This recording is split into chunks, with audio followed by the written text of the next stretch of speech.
Hey guys, in this video, I'm going over my 5 top dividend stocks for 2020. With this recession and the revenues of many companies being obliterated by coronavirus, now can be an interesting and also profitable time to invest in stocks. I've done my research and these are my picks for the best high dividend stocks you can buy today. To give you guys a bit of perspective on how fast the market has dropped in February and March, take a look at this. In a matter of 1 month, the indexes dropped about 30% from their all-time highs. The S&P 500 reached a high of 3,386.15 cents on February 19th. And by March 23rd, it was just at 2,237.40 cents. Throughout history, 30% drops like that have taken on average 11 months. So that's kind of why it's so crazy to see the market drop that fast in that short of time. Luckily, we have seen a rebound recently with the S&P 500 getting back to around 2,600 points. I think this is how it went down. Coronavirus is an unprecedented and novel virus that just scared everyone into oblivion. No one knew how bad it was,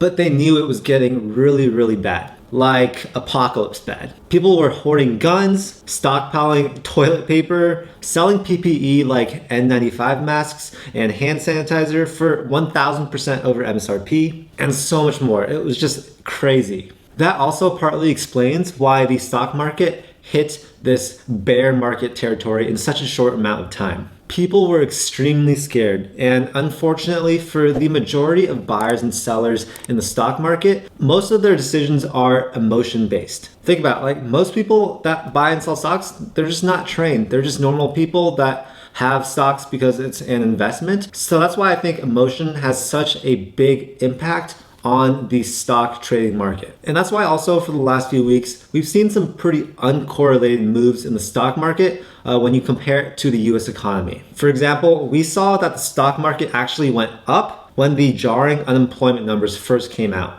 There's just like too many unknowns already priced into the market that we can hardly tell how the market's gonna move in the upcoming weeks or months. So the reason why it can be beneficial to invest in dividend stocks, especially through a recession, is because no matter the price of the stock, if it goes up or if it drops significantly, they're still gonna be paying out a dividend for the most part. This means you have a guaranteed return on your investment, no matter what the stock price does. Of course, I say this assuming that the company keeps paying out its dividend, which is something we'll get into later on in this video. So let's say a company has a dividend yield of 4% and their current stock price is at $100 per share. Each share that you own gets you a $4 payout each year, and that is your profit. But hey guys, don't invest in a stock just based on its dividend. And let me tell you guys why. Well, one, they could always stop paying their dividend. And this is especially common in recessions where their revenue drops significantly. If they aren't able to pay based on their financials, then they won't pay out dividends. They'd rather keep the company afloat. So there is still some risk in investing in dividend stocks in a recession, but that can be mitigated if you take a good look at the financials and make sure that their financials are rock steady. But also the reason why I say don't invest in a stock just based on its dividend is because you also want a company that has good growth potential. This way you're making money 2 ways. 1, on its dividend, and also 2, on its growth in stock price. And another note, with a bunch of companies' market values dropping significantly, this is going to inflate the dividend yield. To calculate the dividend yield, what you do is you take the full amount of dividends paid per year and divide it by the current market valuation. So yeah, if the market valuation gets cut in half, which we've seen actually in the past month in quite some companies, then that means the dividend yield gets doubled. So we are seeing a lot of artificially high dividend yields as a result. Keep in mind though that many of these companies are going to stop paying out their dividends. Look at the cruise lines. Right now, some of their dividends show like 20% and over dividend yields. However, we know they're not going to pay out those dividends because if they do, then that's for sure going to mean that they are out of business. They just don't have the money to do it. So I've made sure to pick out stocks that are sort of immune to this whole fear of them not being able to pay out their dividend. These companies' revenues have not dropped significantly, and their financials show that they will continue to pay out their dividends. Some of these also have great growth potential, which is something you need to look for when you're investing in stocks. Okay, so let's get into my top 5 picks. Number one is Johnson & Johnson, J&J. Johnson & Johnson is well positioned to outperform the market in a downturn, and that is because it's in the healthcare industry. Currently, their dividend is at 2.76%, and their price to earnings is at 15.96. We can see that they're almost at their 52-week high of $154.50, with the price now being $143.26. Near the end of March, it did drop quite significantly to $109.16. Definitely would have been nice to pick it up during that time, but everyone was freaking out and almost all the stocks dropped across the board. Since then, investors were like, hey, why did Johnson & Johnson drop so much? It shouldn't have lost that much value. And as a result, it's back up into the 140s. If you look at the growth charts for Johnson & Johnson throughout the last 10 years, you can see that it's had pretty good growth. The growth has slowed down a bit in the recent years, but it's still considered good. If we rewind back to 2012, you can see that the price was around $60, which means that it has more than doubled since then. So getting back to their dividend, it looks like their dividend has grown continuously for the last 57 years. And that's something you always want to see when you are investing in a dividend stock. And also looking more closely, you can see that their 5-year growth has been at 6.32%. If we take a look at their current balance sheet, you can see that their current assets is at $45 billion and their current liabilities is at $36 billion.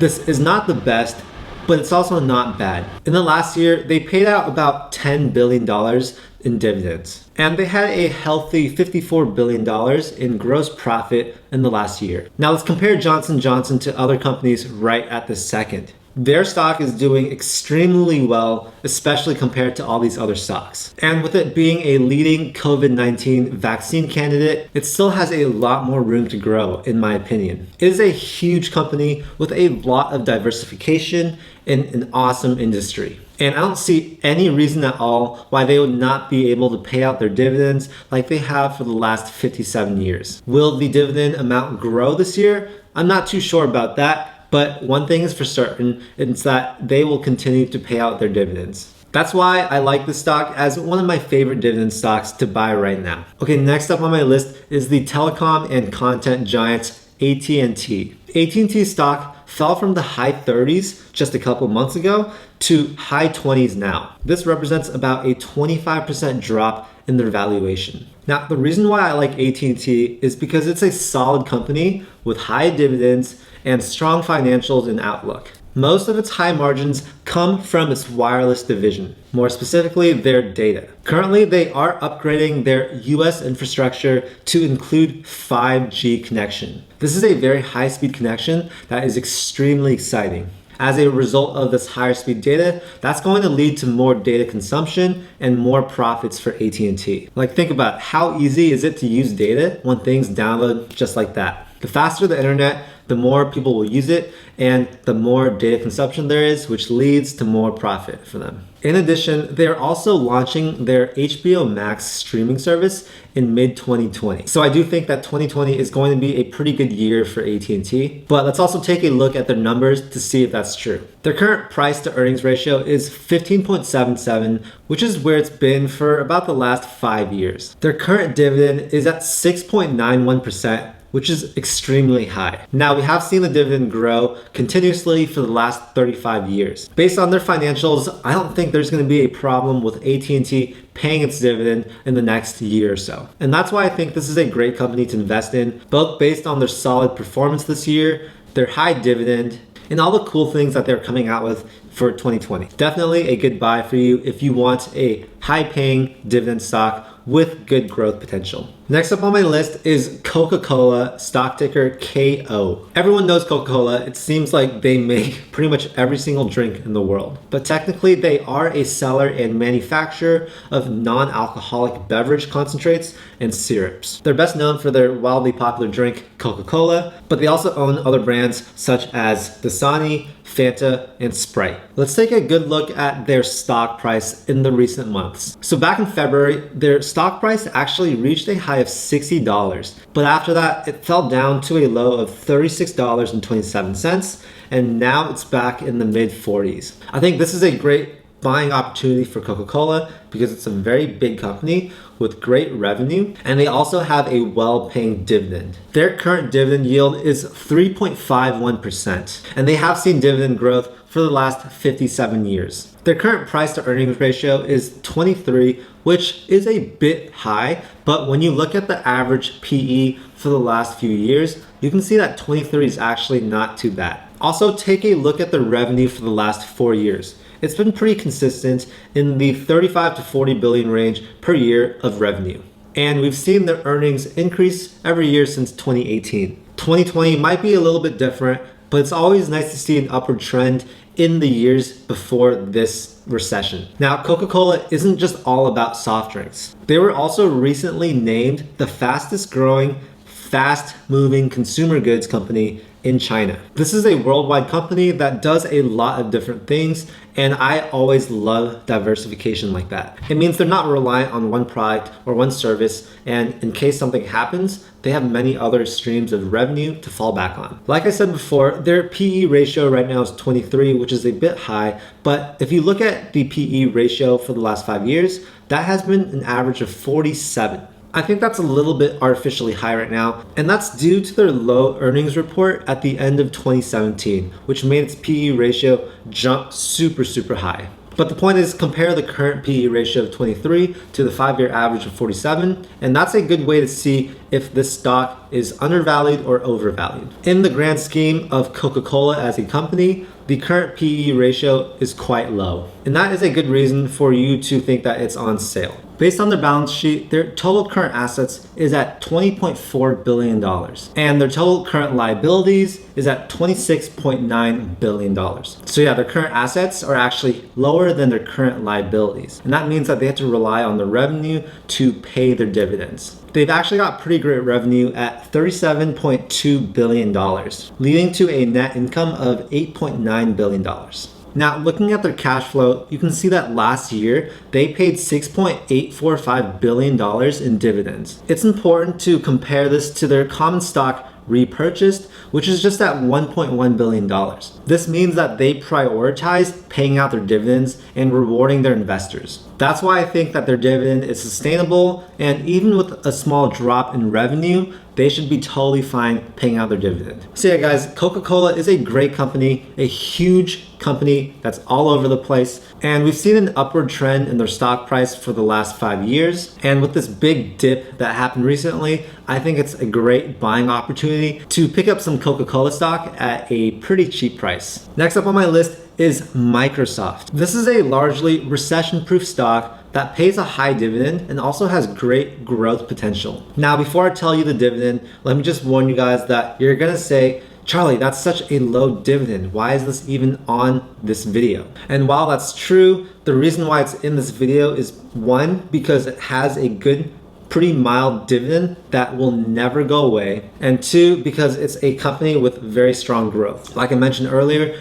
I don't invest in companies just based on their dividend. If I'm investing in a dividend stock, I'm also looking at their company as a whole to see if they have growth potential. Microsoft definitely checks both of these boxes. The reason why I know their dividend is not going to go away is because of Microsoft's extremely strong financials. If you thought the financials of the other companies I've gone through so far have been good, well, then you're going to be blown away by Microsoft. If we take a look at Microsoft's balance sheet, it's painfully obvious that Microsoft will not be very affected by this recession, and also that their financials are so strong. There's no reason why they won't survive this recession, not even in the slightest. So let's do a quick analysis of their balance sheet. In the last 4 years, we have seen an upward trend in the revenue. This is a great sign of growth for any company. In 2016, the revenue was at $91.15 billion, and now in 2019, it's at $125.84 billion. Their total current assets is at $175 billion, of which $133 billion is cash and short-term investments. Add in all their other assets, and their total assets is at $286 billion. Now, if you compare these numbers to their total current liabilities, which is right now at $69.4 billion, you can see that this company is very, very healthy. I also see a lot of awesome growth from Microsoft as a company in 2020 and 2021. They're working on Xbox Series X, which is their new gaming console. They're also working on Project xCloud, which is their gaming streaming service. And of course, they have that almost monopolistic grasp of the operating system industry. These future developments, combined with their revenues and also their strong financials, makes this an amazing dividend and growth stock. Now might be a great time to pick up some Microsoft shares. All right, last up on my list is Bank of America, BAC. So with banks and this recession, we've seen all banking stocks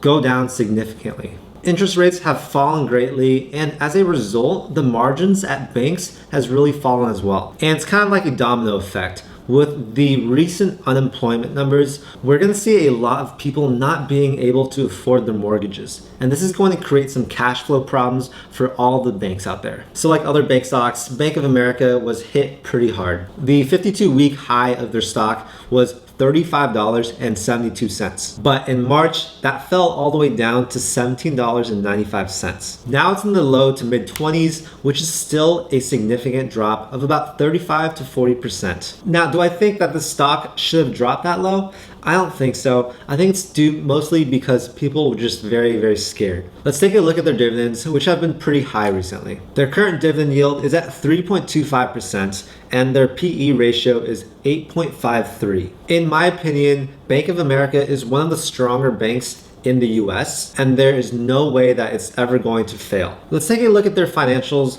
which shows that their revenue has been relatively constant at about $80 to $90 billion per year. Their earnings have been about $30 billion per year for the last 2 years. Their total assets is at $2.4 trillion, and their total liabilities is at $2.1 trillion. Last year, they had a net income of $27 billion, which is pretty solid. If we take a look at their dividends, we can see that they pay almost $6 billion per year in dividends to their investors. Their dividend has also seen growth for the last 6 years. If you look at the chart, you can see that the dividends got decimated between 2008 and 2012. But since then, it has been growing. I think, in my opinion, that there's no way that they won't pay their dividends for the next year. If you are a believer in the US economy bouncing back from coronavirus, then this is a good time to invest in Bank of America. I do think it's massively discounted right now, but I also think that there is room for it to drop more in the near future. However, if you have a long-term vision and you zoom far out, you're gonna see that this stock right now is undervalued. That's why I think it's a great time to pick up some of this Bank of America stock right now. Personally, I will be dollar cost averaging and buying as the market dips. If we see some big drops, that's when I'm going to put in some more money into stocks. But that also means that I'm not going to put in all of my money at once. That's just a little bit safer for me, and it reduces the risk that I buy at not the best time. But I always invest with a long-term vision in mind, and that's knowing that these stocks will keep going up in the future. We're going to be like, hey guys, remember that dip in 2020 due to coronavirus when all the stocks were massively on sale? I really wish I could have bought more stocks back then. It's pretty much always been like this in all the recent bear markets. In the last 100 years, people would have made a lot more money if they had invested more of their cash into stocks. So if you do have cash right now, I do suggest that you buy some stocks, but only buy stocks with money that you have to invest. If you're running low on money to pay rent and other necessities, don't buy stocks right now. And like I said, don't buy these stocks just for the dividend. You have to look at the bigger picture, and you also want to look at their growth as a company. That way, there's 2 different ways that you can make money from the stock. And please do your own research before buying a stock. Now, these are my recommendations, but like anything that has to do with your own personal money, it's really important to do your own due diligence and research the companies for yourself. If it's a company that you believe in, then go for it and buy it. But don't just listen to me and buy it. That's probably not the smartest thing to do. Guys, if you found this video useful, make sure to hit that like button. It really helps spread my videos to more and more people so that I can help as many people as I can. The whole point of this YouTube channel is to create valuable content that can help you guys. And if you want to keep up with my videos in the future, make sure to hit that subscribe button below. That helps me out a ton as a YouTube creator. Thanks for watching, and I'll see you guys in the next video. Peace.